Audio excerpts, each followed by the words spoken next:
오늘 이 말씀을 가지고 우리도 우리 왕이 있어야 하리니 라는 제목으로 여러분들과 은혜 나누기를 원합니다. 제가 지금 하는 이 질문은 21세기에 정치적으로는 민주주의를 살아가는 우리에게 있어서 아주 뜬금없는 질문일 수 있지만은 21세기의 신앙인으로 살아가는 우리에게 있어서는 정말 중요한 질문이라고 믿습니다. 질문을 여러분들에게 드리도록 하겠습니다. 여러분의 왕은 누구입니까? 누구입니까? 오늘 본문은 우리에게 두 부류의 왕을 보여주고 있습니다. 첫 번째 왕에 대한 소개입니다. 우리가 길게 좀 읽었지만 11절부터 17절까지 이렇게 이야기하고 있습니다. 이르되 너희를 다스릴 왕의 제도는 이러하니라. 그가 너희 아들들을 데려다가 그의 병거와 말을 어거하게 하리니 그들이 그 병거 앞에서 달릴 것이며 그가 또 너희의 아들들을 1000부장과 50부장을 삼을 것이며 자기 밭을 갈게 하고 자기 추수를 하게 할 것이며 자기 무기와 병거의 장비도 만들게 할 것이며 그가 또 너희의 딸들을 데려다가 향료 만드는 자와 요리하는 자와 떡 굽는 자로 삼을 것이며 그가 또 너희의 밭과 포도원과 감람원에서 제일 좋은 것을 가져다가 자기의 신하들에게 줄 것이며 그가 또 너희의 곡식과 포도원 소산의 11조를 거두어 자기의 관리와 신하에게 줄 것이며 그가 또 너희의 노비와 가장 아름다운 소년과 나귀들을 끌어다가 자기 일을 시킬 것이며 너희의 양떼의 10분의 1을 거두어 가리니 너희가 그의 종이 될 것이라. 어떤 왕을 소개하고 있습니까? 나의 사랑하는 아들들을 취해서 병정으로 부리고 아름다운 딸들을 시녀로 삼으며 나의 노비들을 데려다가 자기의 일을 시키고 내 양떼의 10분의 1을 취하여서 호사한 왕궁 생활을 영위하고 자신들의 관료 체제를 갖다가 유지하기 위하여서 내 땀이 흐르는 땅과 내 피가 묻어있는 포도밭과 과수원을 취하여서 자신들의 신하에게 나누어 주고 신하와 관리들에게 봉급을 주며 왕국을 유지하기 위하여서 세금을 거두며 내 자유인의 삶을 종으로 바꾸는 한 왕을 소개하고 있습니다. 우리가 읽었던 본문 가운데서는 계속해서 반복되는 단어가 있습니다. 어떤 단어가 반복되냐면요, 데려다가, 가져다가, 끌어다가, 거두어 이런 단어가 이 왕을 소개하면서 계속해서 반복되고 있습니다. 이 데려다가, 가져다가, 거두어, 끌어다가 이 단어를 한마디로 취합하면 어떤 단어냐면은 취하다라는 단어이고요, 빼앗다라는 단어입니다. 그러니까 이 왕을 한마디로 요약하면 어떤 왕입니까? 빼앗는 자입니다. 취하는 자입니다. 한 부류의 왕이 이렇게 소개되고 있습니다. 그 왕은 빼앗는 자, 취하는 자라고 성경이 이야기를 하고 있습니다. 두 번째 또 한 부류의 왕을 소개하고 있습니다. 그렇게 구체적으로 이렇게 소개하고 있지는 않은데요, 8절에 보면 이렇게 이야기합니다. 내가 그들을 애굽에서 인도하여 낸 날부터 라고 이야기하면서 애굽에서 인도하여 낸 한 왕을 또한 소개하고 있습니다. 그 왕은 7절에 보면 버림받은 왕입니다. 그 왕에 대해서 이렇게 구약에 또 자세히 살펴봤더니요, 이렇게 이야기합니다. 신명기 6장 10절에서 11절, 21절은 이렇게 이야기하고 있습니다. 내 하나님 여호와께서 내 조상 아브라함과 이삭과 야곱을 향하여 내게 주리라 맹세하신 땅으로 너를 들어가게 하시고 내가 건축하지 아니한 크고 아름다운 성읍을 얻게 하시며 내가 채우지 아니한 아름다운 물건이 가득한 집을 얻게 하시며 내가 파지 아니한 우물을 차지하게 하시며 내가 심지 아니한 포도원과 감람나무를 차지하게 하사 내게 배불리 먹게 하실 때에, 그리고 6장 21절은 이렇게 이야기합니다. 너는 내 아들에게 이르기를 우리가 옛적에 애굽에서 바로의 종이 되었더니 여호와께서 권능의 손으로 우리를 애굽에서 인도하여 내셨다라고 한 왕을 소개하고 있습니다. 뭐라고요? 수고하지 아니한 크고 아름다운 성읍을 주시고 내가 채우지 아니한 아름다운 물건이 가득한 집을 주시고 내가 땀 흘려 파지 아니하는 우물에서 시원한 물을 마시게 하시고 심지 아니한 포도원과 감람나무를 차지하게 하셔서 배불리 먹게 하시고 종되었던 위치에서 나를 자유롭게 한 왕, 이렇게 또 한 부류의 왕이 소개되고 있는 것이죠. 여기에서도 계속해서 반복되는 단어가 있습니다. 주리라, 얻게 하시며, 얻게 하시며, 차지하게 하시며, 차지하게 하사, 이런 단어가 계속해서 반복되고 있습니다. 한 단어로 요약하면 무슨 말입니까? 주다라는 단어로 요약될 수 있는 것이죠. 그러면 이 왕은 어떤 왕이라고 요약할 수 있습니까? 이 왕은 주는 왕이라고 우리가 이야기할 수 있습니다. 이렇게 오늘 우리가 읽은 본문 가운데서는 두 왕이 이야기되고 있습니다. 한 왕은 어떤 왕이라고요? 빼앗는 자, 취하는 자라고 이야기하고 있고요. 또 한 왕은 어떤 왕이라고 이야기하고 있습니까? 주는 자라고 이야기를 하고 있습니다. 자, 여러분 묻고 싶습니다. 여러분들은 이 두 왕 중에 어떤 왕을 여러분들의 왕으로 삼고 싶습니까? 1번 빼앗는 자, 2번 주는 자. 자, 손 들어볼까요? 저는 1번입니다. 그래도 1번이 최고 아닙니까? 없으시죠? 근데 오늘 본문은 정말 비상식적인 선택이 일어나고 있어요. 여기에 지금 많은 분들이 앉아 계시는데요, 한 분도, 보니까 어린아이도 이렇게 와 있는데요, 한 분도 1번을 손 안 드셨거든요. 다시 한 번 더 손 들어볼까요? 나는 그래도 왕은 내 것 빼앗는 왕이 최고다. 안 계십니다, 아무도. 완전한 상식 아닙니까? 뭐 어떠한 선택을 우리가 할 수 있는 게 아니에요. 무조건 우리는 주는 자를, 주는 왕을 선택할 것입니다. 그런데 오늘 우리가 읽은 본문에 이스라엘 백성의 선택입니다. 7절입니다.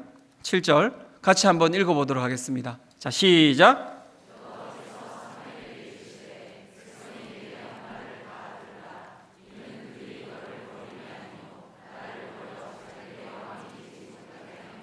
네, 이스라엘 백성들이 사무엘에게 나왔고요, 사무엘에게 왕을 요구했습니다. 사무엘이 되게 기분이 나빴습니다. 그런데 거기서 바로 거부하지 않고 이제 하나님 앞에 그 이스라엘 백성들의 요구를 가지고 간 것이죠. 하나님, 이스라엘 백성들이 저에게 왕을 요구하고 있습니다. 인간의 왕을 요구하고 있습니다. 말도 안 되지 않습니까? 사사, 그 시대는 사사 시대라고 해서 하나님의 그 왕권을 받아서 실제 통치하던 자들이 사사였거든요. 그러니까 사무엘이 일단은 인간적으로 너무너무 기분이 나빴던 것 같아요. 기분이 나빠서 하나님께 딱 갔을 때 어떤 답을 기대했겠습니까? 그래, 사무엘, 나도 너 마음 안다. 우리 같이 치자. 이렇게 이야기를 할 거라고 기대하고 갔는데 하나님께서 뭐라고 합니까? 사무엘에게 이르시되 백성이 내게 한 말을 다 들으라. 그냥 수용하라는 것입니다. 그리고 뭐라고요? 그들이 너를 버림이 아니다. 누구를 버렸다고요? 나를 버렸다라고 이야기를 하고 있습니다. 즉 이스라엘의 선택이 주는 자, 주는 왕이 아닌 빼앗는 자, 취하는 자인 그 인간의 왕을 선택했다고 이야기를 하고 있는 것입니다.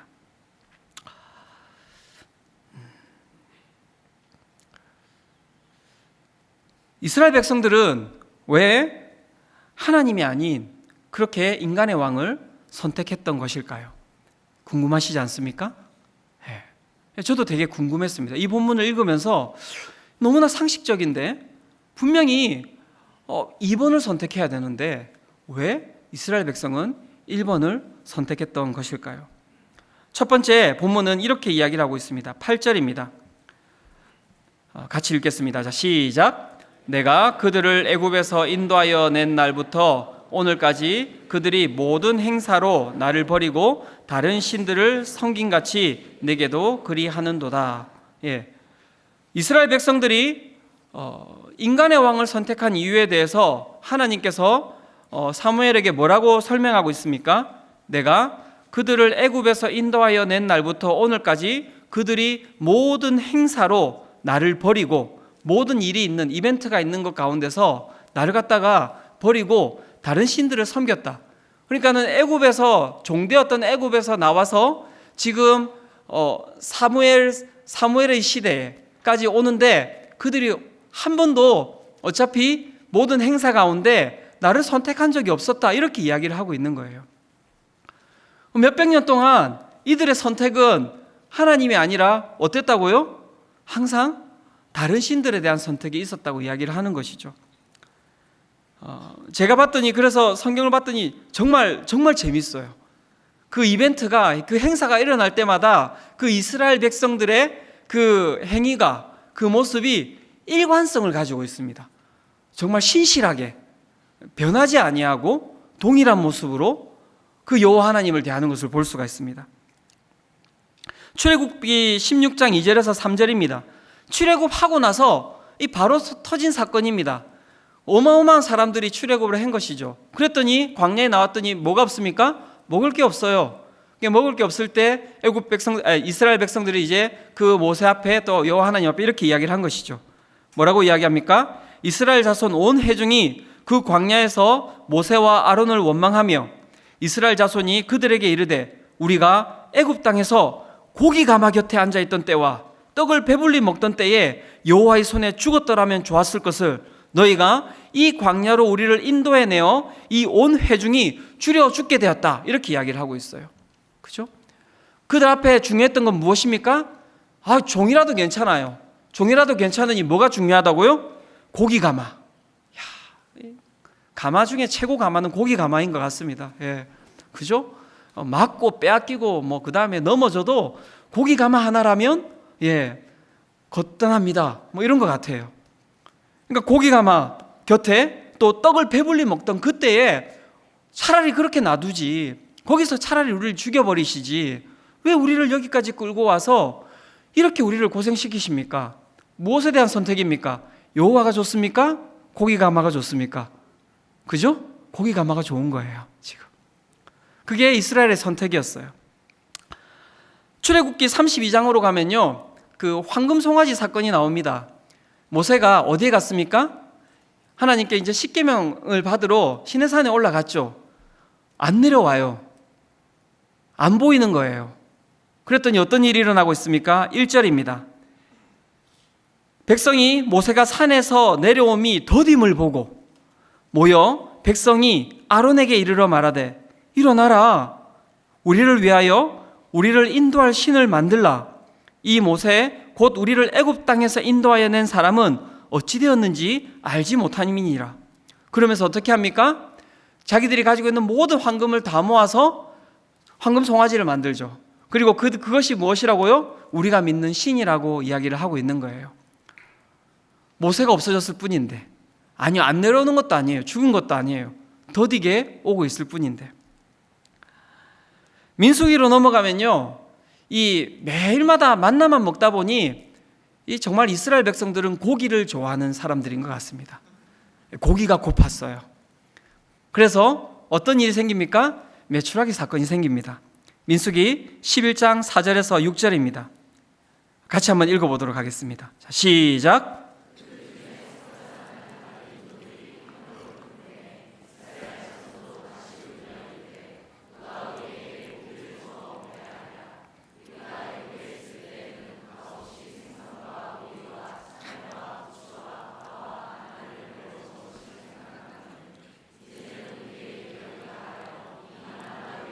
보이는 것이 아무것도 없다. 너무 재밌죠, 그죠? 네. 와, 막 죽을 것 같아요. 이런데 막 뭐 때문에 울고 있습니까? 주님의 임재가 왜고 우리 가운데 없습니까? 막 이렇게 우는 게 아니라 고기. 정말 제가 보면서 너무 재밌는 거예요. 일관성이 있어요. 출애굽하면서부터 고기 타령을 시작해서 민수기로 넘어가면 꽤 시간이 많이 지난 거거든요. 이들의 그 고기 사랑은 한도 끝도 없어요. 웬만하면 성경에서 단어들을 갖다가 표현하지 않습니다. 그냥 넘어가요. 정말 중요한 단어들을 표현하거든요. 뭐라고요? 우는데 왜 운다고요? 누가 우리에게 고기를 주게 하랴? 누가 우리에게 고기를 주어 먹게 하랴? 우리가 애굽에 있을 때는 고기에는 뭐가 필요합니까? 오이와 참외와 부추와 파와 마늘. 그러니까 고기를 그냥 삶아서 먹었던 건 아니에요. 저하고 비슷하게 여러 가지 것들과 함께 먹었던 것이지요. 거기에 생선까지. 우리의 기력이 다하여 만나 외에는 보이는 것이 아무것도 없다. 여러분, 지금 이스라엘 백성은 고기와 여호와 하나님 중에서 누구를 택했습니까? 네? 자신 있게 대답해 보세요. 갑자기 제가 생각나고 뭐 이런 거 아닙니까? 나하고 비슷하네 뭐 이런 거 아닙니까? 누구를 선택했습니까? 무엇을 선택했습니까? 고기요. 말하기도 부끄러우시죠? 네. 네. 민수기 13장 33절에서 또 14장 1절 2절로 들어가면요, 이제 이스라엘 백성들이 가나안 땅을 눈앞에 두고 12정탐꾼을 보내고 나서 12정탐꾼이 와서 보고하는 장면이 나옵니다. 12정탐꾼이 이렇게 보고를 합니다. 33절에 보면 거기서 네피림 후손인 아낙 자손의 거인들을 보았나니 우리는 스스로 보기에도 메뚜기 같으니 그들이 보기에도 그와 같았을 것이니라. 뭐라고요? 이스라엘 12정탐꾼이 가서 보고하고 왔는데 그 보고한 것이 그들이 너무 컸다는 거예요. 그래서 그 보고를 듣고 나니 그들이 그들 자신을 어떻게 평가하고 있습니까? 우리는 메뚜기와 같습니다. 너무 작아서 거기 절대 못 들어갈 것 같습니다. 이렇게 이야기를 하고 있는 것이죠. 그러면서 1절과 14장 1절과 2절에 이렇게 이야기합니다. 온 회중이 소리를 높여 부르짖으며 백성이 밤새도록 통곡하였더라. 그러니까 일이 일어나면 일단 이스라엘 백성들은 일관성이 있어요. 어떻게 합니까? 일단 울어요. 통곡하면서 울었어요. 그리고 뭐라고요? 이스라엘 자손이 다 모세와 아론을 원망하며 온 회중이 그들에게 이르되 우리가 애굽 땅에서, 애굽 벗어난 지 얼마나 지났는데 또 애굽 이야기하고 있는 거예요. 애굽 땅에서 죽었거나 이 광야에서 죽었으면 좋았을 것을. 그들의 선택은 항상 무엇이었습니까? 그들의 선택은요, 항상 애굽이었어요. 애굽은 어떤 땅이었습니까? 그들의 것을 취하는 땅이었습니다. 빼앗고 취하고 고독하고 빼앗는 자가 거하는 곳이었습니다. 그런데 행사가 있을 때마다, 이벤트가 있을 때마다 이스라엘 백성의 선택은 어떠했다고요? 하나님을 선택하지 아니하였고 애굽을 취하는 자를, 빼앗는 자를 선택했다고 이야기를 하고 있는 것입니다. 왜 이들은 왜 하나님을 선택하지 아니하고 왜 그 빼앗는 자를 선택했을까요?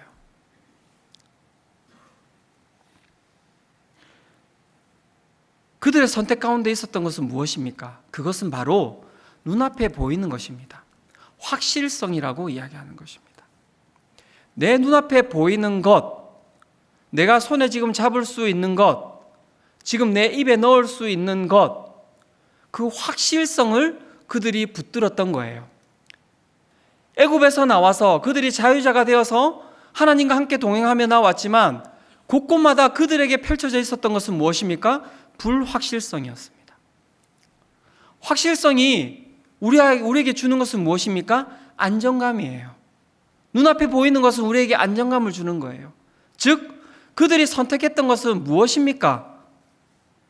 불확실성 가운데 오는 두려움을 그들은 싫어했고 눈앞에 보이는 그 확실성을 붙들었던 거예요. 그들의 내면에 무엇이 있었기에요? 두려움이 있었기 때문에 그렇습니다. 두려움이 있었기 때문에 그렇습니다. 불확실성에 대한 두려움이 있었기 때문에 그들은 그 눈에 보이는 확실한 것을 선택하였던 것입니다. 오늘 이 땅을 살아가는, 이 21세기를 살아가는 여러분들에게 저는 다시 묻고 싶습니다. 여러분들의 왕은 누구입니까? 여러분들의 왕은 누구입니까? 여러분들은 무엇을 쫓아가고 계십니까? 두 번째, 이스라엘 백성들이 여호와 하나님을 선택하지 않았던 이유에 대해서 본문은 이렇게 이야기합니다. 19절과 20절입니다. 19절과 20절 같이 읽도록 하겠습니다. 자, 시작. 사무엘의 말 듣기를 거절하여 이르되 우리도 우리 왕이 있어야 하리니 우리도 다른 나라들 같이 되어 우리의 왕이 우리를 다스리며 우리 앞에 나가서 우리의 싸움을 싸워야 할 것이니이다 하는지라. 우리가 두 절을 그냥 읽었는데요. 두 절 가운데 계속 반복되는 단어가 뭡니까? 우리예요, 우리. 7번이 반복됩니다. 우리도 우리 왕이 있어야 되리니 우리도 다른 나라들과 같이 되어 우리의 왕이 우리를 다스리며 우리 앞에 나가서 우리의 싸움을 싸워야 할 것이니이다. 우리. 그 안에서 가장 큰 핵심적 단어는 무엇이었냐면요, 우리의 싸움을 싸워야 할 것이니이다가 핵심적인 부분입니다. 싸움은 누구의 것입니까? 누구의 것입니까? 싸움은 여호와 하나님의 것입니다. 성경에 보면 이렇게 이야기합니다. 야시엘이 이르되 온 유다와 예루살렘 주민과 여호사밧 왕이여 들을지어다. 여호와께서 이같이 너희에게 말씀하시기를 너희는 이 큰 무리로 말미암아 두려워하거나 놀라지 말라. 이 전쟁은 너희에게 속한 것이 아니요 하나님께 속한 것이라. 이스라엘의 모든 전쟁은 그들의 전쟁이 아니었습니다. 여호와 하나님의 전쟁이었습니다. 그런데 이스라엘 백성들이 어떻게 해요? 그 하나님의 것을 자기 것으로 가져왔던 거예요. 왜일까요? 하나님의 때와 하나님의 방법과 하나님의 것들은 불확실하기 때문에 그렇습니다. 두려운 거예요. 맡길 수가 없는 거예요. 그래서 눈에 보이는 왕, 그 왕을 갖다가 취하면 내가 원하는 때에 내가 요구하는 것들을 내가 원하는 방법으로 할 수 있는 거예요. 모든 나라들이 그렇게 하고 있는 것을 그들이 보았던 것입니다.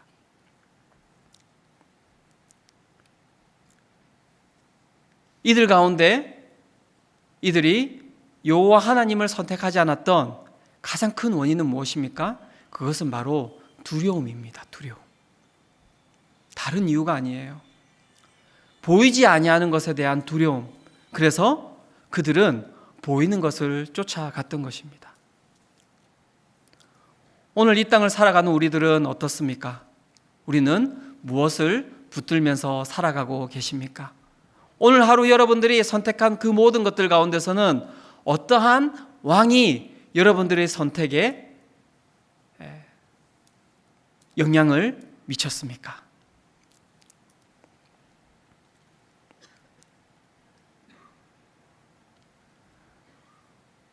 우리 가운데 두려움이 우리를 지배하면 우리의 선택은 눈에 보이는 것으로 가게 되어 있는 것입니다.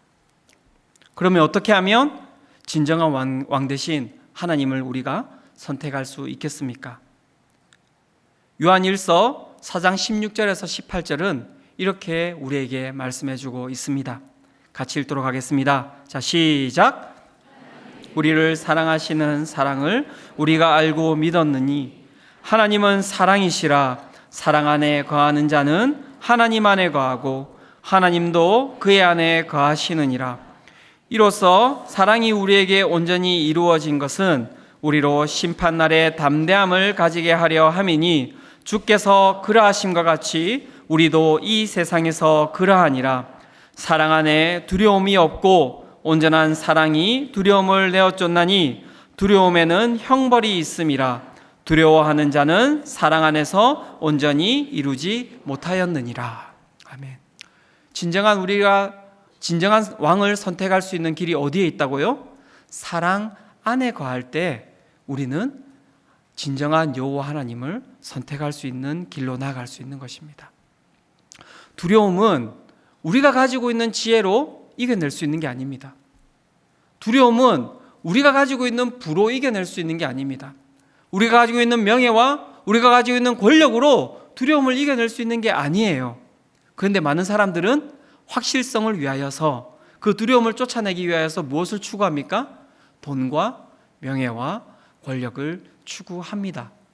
하지만 되게 재밌는 건요, 많이 가진 사람들이 여러분 만족해 하시는 것을 보신 적 있으십니까? 저는 본 적이 없어요. 그렇게 많이 가졌는데도 계속해서 모으는 이유는 무엇일까요? 두려워서 그렇습니다. 그렇게 높이 올라갔는데도 왜 끊임없이 권력을 계속해서 잡으려 할까요? 두려워서 그렇습니다. 내 이름이 그렇게 높이 올라갔는데도 내 이름을 계속해서 높이고자 하는 이유가 무엇입니까? 두려워서 그렇습니다. 그러니까 세상에 있는 것으로는 우리가 그 두려움을 이겨낼 수 없는 것입니다. 두려움을 이겨낼 수 있는 유일한 길은 어디에 있다고요? 사랑 가운데 있다고 오늘 말씀은 이야기하고 있습니다. 저는 오늘 이 금요 기도회가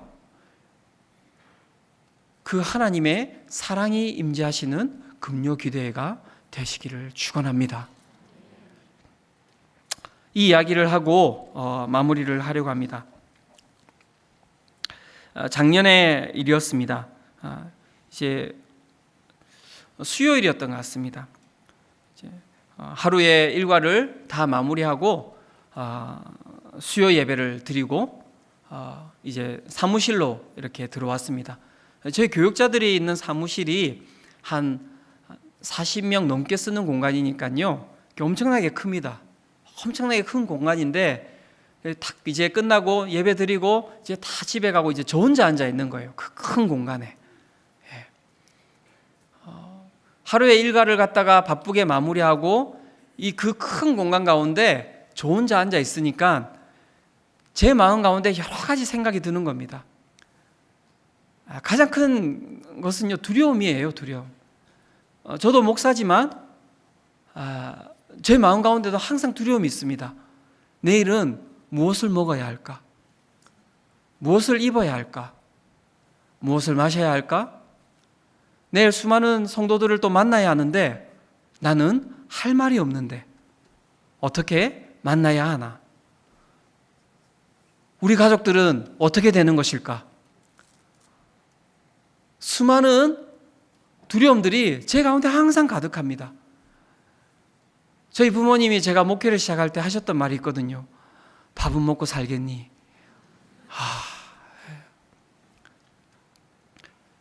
걱정의 눈빛.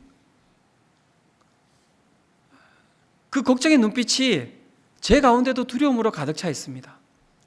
정말 내가 잘 살 수 있을지에 대한 부분들. 저희 자녀들을 바라보면서 이 아이들이 이 땅 가운데서 잘 살 수 있을까? 제 아내를 바라보면서 내 아내가 항상 건강할까? 도망가지 않을까? 이런 여러 가지 두려움들이 항상 제 가운데 가득합니다. 이건 지워야 되나요? 네. 혼자 앉아 있으면, 여러분 혼자 앉아 계셔 보십시오. 큰 공간 가운데 혼자 앉아 있으면 두려워요. 일단 무서워요. 교회지만. 네. 혼자 앉아 있는데 이제 앞에 컴퓨터가 켜져 있고 이렇게 보다가 제가 그 유튜브로 들어가서 이렇게 찬양을 하나를 틀었어요. 찬양이 이제 어떤 찬양이냐면 예수 나의 치료자라는 찬양입니다. 혼자 있잖아요. 그래도 혹시라도 모르니까 이어폰을 끼고 이렇게 앉아서 이렇게 반복 재생 이렇게 눌러놓고 그것을 계속 듣고 있었어요.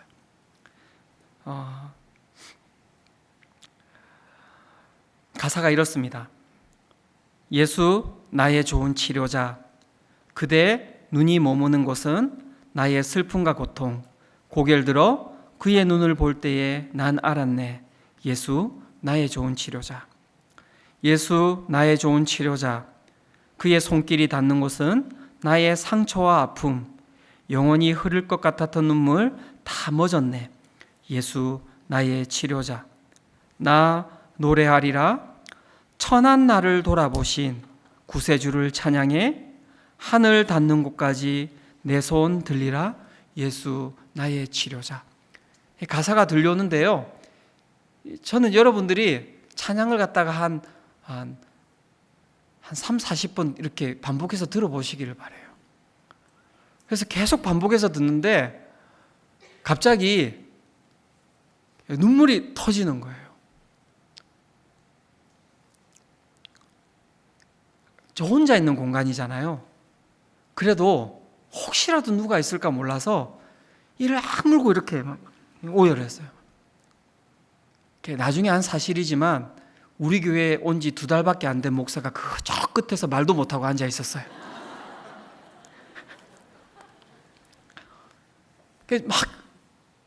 맨 처음에는 그냥 눈물이 그냥 막 흐르는 거예요. 참고 이렇게 하는데 이게 이 북받쳐 오른다고 이야기를 하잖아요. 가사가 제 가운데 실제가 되는 거예요. 그대의 눈이 머무는 곳에, 하나님의 눈이 머무는 곳에 나의 슬픔과 고통, 하나님의 손길이 닿는 곳에 나의 상처와 아픔, 그의 눈길과 그의 손길이 내 가운데 강하게 임재하시는 게 느껴지는 거예요. 그러면서 이 가사가 제가 오열하게 했던 가사였던 것 같습니다. 천한 나를 돌아보신, 아무것도 아닌 나를 하나님께서 사랑하시고 귀하다 하시고 존재만으로 나를 안아주시는 그 사랑에 제가 터진 거예요. 얼마나 많이 울었는지 모릅니다. 진짜 한 시간을 그 사무실에 앉아서 막 울다가 이제 또 집에 가면은 또 아닌 것처럼 해야 되잖아요. 눈 다 닫고 이제 집에 들어간 것이죠. 그 하나하나에 내 가운데 보이지 아니하시지만 오늘도 내 삶을 이끌어가고 계시는 하나님을 내가 만났기에 저는 오늘도 눈에 보이는 세상의 왕이 아닌 불확실하지만 눈에 보이지 아니하시는 하나님을 선택할 수 있는 겁니다. 저는 오늘 우리 금요기도회가 우리 주일날 담임 목사님이 이야기하셨던 것처럼 성령님 오시옵소서, 성령님을 우리가 오십시오 가십시오 할 수 있는 게 아니에요.